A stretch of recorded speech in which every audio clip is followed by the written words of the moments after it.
Warahmatullahi wabarakatuh. Alhamdulillahirabbil alamin wassalatu wassalamu ala asyrofil anbiya wal mursalin sayyidina wa habibina wa maulana Muhammad wa ala alihi wa sahbihi ajmain. Jemaah sekalian, suatu muhasabah untuk kita. Kenapa kalau kita lihat umat Islam, walaupun tidak semuanya, ya, itu semakin rajin ke masjid, itu semakin banyak musuh. Ada yang pernah berantem dalam masjid. Ada yang bangun masjid baru. Ada yang tahan jauh-jauh ke masjid lain. Bukan karena ingin mengambil langkahnya, tapi karena ada akor dengan jamaah masjid tersebut. Ada musuh dalam masjid tersebut. Ini terjadi. Kita ini berkumpul di masjid untuk sholat berjamaah. Dan kita ini masing-masing punya guru. Kita ini masing-masing pernah belajar dengan ustadz yang berbeda, otomatis mazhab pun berbeda. Nah, ketika kita sama-sama sholat, kita masing-masing mengajukan keinginan kita, mazhab-mazhab kita masing-masing, sehingga ngotot. Akibat ngotot berantem, ya, minimal perang dingin, ya, tidak seakoran. Seharusnya ini tidak terjadi, ya. Kalau ketika kita belajar agama Islam, terutama belajar fikih, kalau ustadznya bijaksana dalam mengajar. Apa yang bijaksana? Yang pertama, sebagaimana kita ketahui bahwasanya seluruh ilmu dalam Islam itu ada khilafiyah. Tidak ada ilmu-ilmu dalam Islam, apakah ilmu tafsir, apakah ilmu hadis, apakah ilmu fikih, ya, itu semua ada khilafiyah. Contohnya saja, itu saya jauh-jauh, contohnya kasar saja. Dalam menetapkan jumlah ayat-ayat Al-Quran, itu ada khilafiyah. Ada yang mengatakan 6.666 ayat, ada yang mengatakan 6.500 sekian ayat, ada yang mengatakan 6 sekian, macam-macam. Bahkan dalam Fatihah sendiri ada yang mengatakan basmalah bagian dari Al-Fatihah. Ada yang mengatakan basmalah bukan bagian dari Fatihah.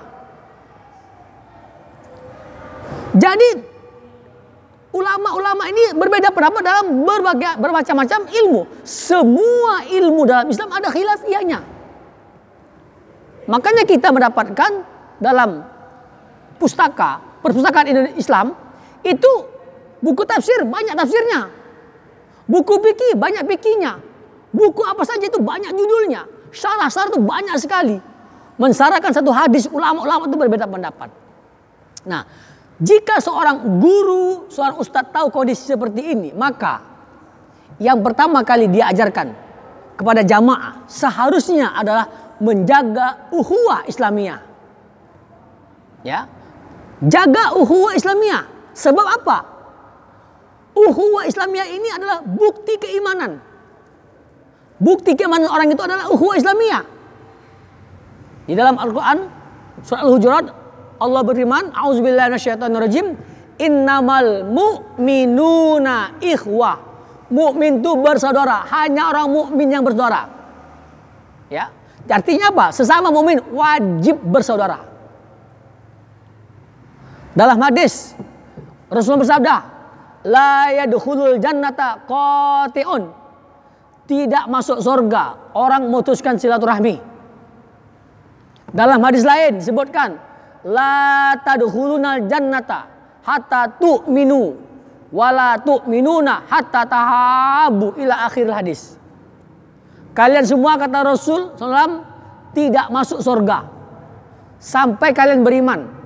Dan kalian tidak dikatakan beriman sampai kalian saling cinta mencintai. Kita tidak masuk surga kalau kita tidak saling cinta mencintai. Artinya apa? Percuma sholat kita, percuma puasa kita, ya, kalau kita sesama mukmin tidak bersaudara.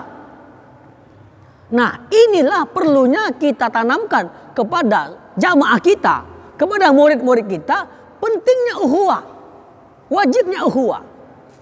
Yang nomor 2, ya, kalau kita mengajar, terutama hukum Islam, mengajar ilmu dalam Islam, kita kasih tahu bahwasanya dalam masalah-masalah ini ada pendapat ulama.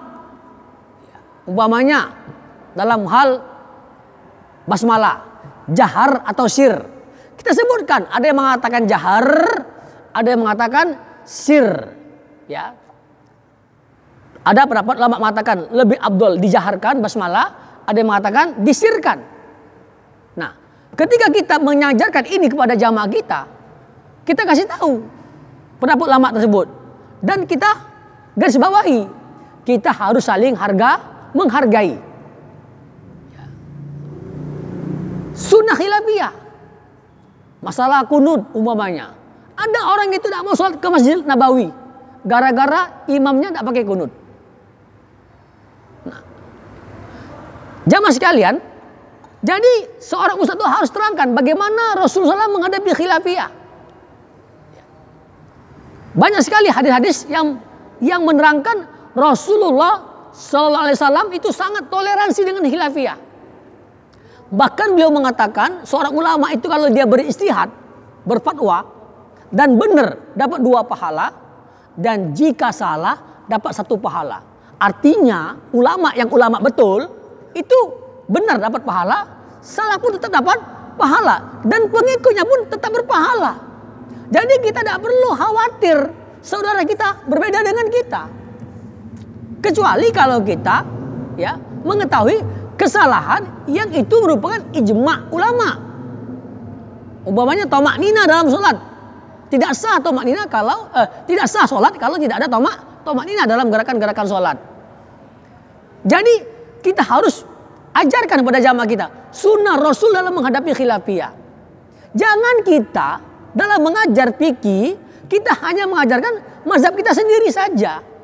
Ya. Seakan-akan inilah Islam. Seakan-akan inilah ajaran Islam. Seakan-akan inilah cara ibadah. Padahal masih banyak cara ibadah yang lain. Ingat, ukhuwah Islamiyah itu penting sekali. Ya. Tidak masuk surga kalau tidak beriman, dan tidak beriman kalau tidak bersaudara. Oleh karena itu, mari kita pelajari ukhuwah Islamiyah, sunnah Rasul. Sebab dalam surat Al-Baqarah Allah Subhanahu wa taala berfirman, a'udzubillahi minasyaitonir rajim, ya ayyuhallazina amanu dukhulu fis-silmi kaffah wa la tattabi'u khutuwatis syaiton innahu lakum aduwwum mubin. Hai orang-orang yang beriman, ya, masuklah kamu ke dalam Islam secara keseluruhan. Jangan mengikuti jejak langkah setan. Setan itu musuh nyata bagimu. Apa maksud ayat ini? Maksud ayat ini, kita ini ikut Islam, ikut sunnah Rasul dalam sholat, puasa, politik, ekonomi, dan juga dalam menghadapi khilafiyah. Harus ikut sunnah Rasul, jangan ikut sunnah ustadz. Sebab apa? Dalam ayat selanjutnya, kalau kita menghadapi sesuatu, ya, bukan cara Islam, berarti cara setan.